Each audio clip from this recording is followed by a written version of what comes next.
Assalamualaikum warahmatullahi wabarakatuh. Perkenalkan, nama saya Muhammad Hasan Ikhlasul Ahda.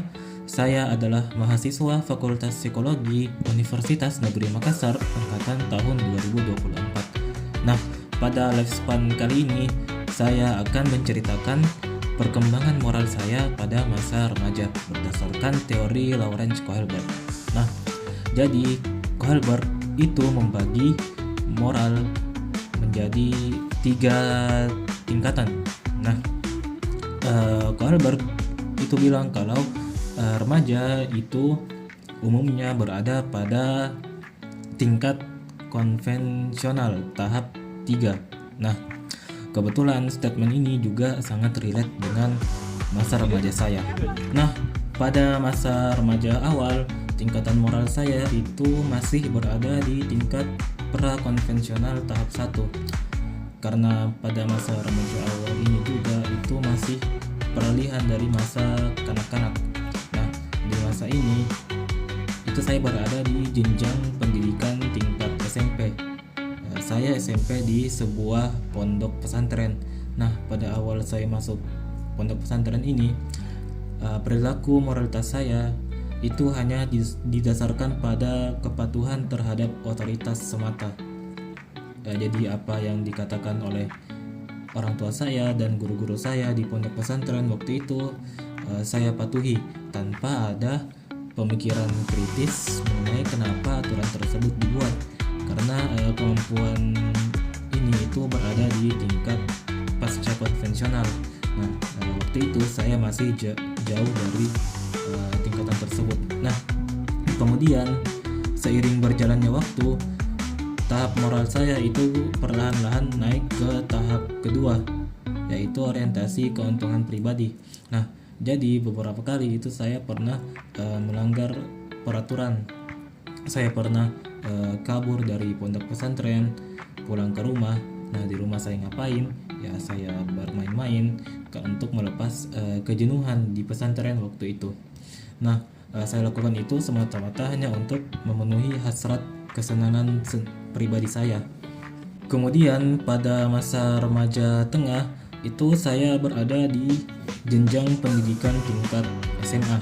Nah, pada masa ini itu tingkatan moral saya perlahan-lahan naik ke tingkat konvensional tahap ketiga. Nah, jadi pada masa awal saya masuk SMA waktu itu, karena saya ini berasal dari pondok pesantren, maka muncul stigma-stigma dari teman-teman saya di SMA bahwa saya adalah orang yang alim, saya adalah orang yang baik dan lain sebagainya. Nah, bukan hanya teman-teman, guru-guru waktu itu juga mencap saya sebagai orang yang alim, sebagai orang yang baik dan lain sebagainya.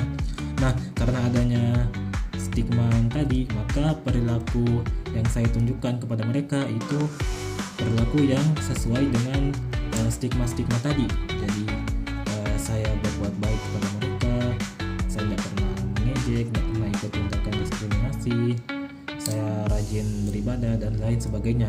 Nah, saya lakukan itu hanya sebatas untuk mendapatkan penerimaan sosial. Jadi saya ingin diterima oleh lingkungan saya waktu itu. Nah, jadi saya ingin diterima, saya ingin dikenal sebagai orang yang baik. Kalau istilah populernya itu adalah jaga image. Nah, tapi meski begitu, terkadang perilaku yang saya lakukan juga mundur ke tahap kedua, orientasi keuntungan pribadi. Nah, pernah waktu itu saya pernah bolos sekolah hanya untuk menamatkan film kesukaan saya waktu itu. Nah, tapi cara saya bolos itu tidak semata-mata bolos tanpa keterangan. Jadi kenapa begitu? Karena tadi ada stigma-stigma bahwa saya adalah orang yang alim, saya adalah orang yang baik, saya adalah orang yang patuh. Nah, untuk menjaga nama baik saya, untuk menjaga image saya, maka cara saya bolos itu dengan berpura-pura sakit. Jadi saya izin tidak masuk sekolah karena sakit, padahal saya hanya pura-pura supaya saya bisa menamatkan film kesukaan saya tadi. Nah, seperti itu. Kemudian pada masa remaja akhir, Itu masa peralihan dari SMA ke masa kuliah sampai sekarang. Nah, meskipun saya sekarang juga mulai memasuki tahap dewasa awal. Nah, di masa ini tingkatan moralitas saya itu perlahan-lahan mulai menyentuh ke tahap 4. Meskipun di sini masih di tingkat konvensional. Nah, jadi beberapa perilaku dan sikap-sikap saya itu seringkali didasarkan pada norma sosial dan hukum yang ada. Namun perilaku saya itu lebih dominan di tahap ketiga, karena saya ingin mendapatkan penerimaan. Jadi saya seringkali ikut-ikutan terhadap teman-teman saya yang ada di lingkungan saya. Tapi tidak semua yang dia lakukan itu saya ikut-ikutan, karena tadi saya sudah mulai menyentuh ke tahap 4. Misalnya kayak perilaku yang ekstrim kayak mabuk-mabukan atau merokok, berjudi, itu saya tidak ikuti, karena saya tadi sudah perlahan-lahan mulai memasuki tahap keempat. Nah, meskipun seringkali juga beberapa perilaku saya itu mundur ke tahap kedua, yaitu keuntungan pribadi. Nah, mungkin sekian untuk video lifespan saya kali ini. Semoga video ini bisa bermanfaat. Terima kasih sudah menonton. Assalamualaikum warahmatullahi wabarakatuh.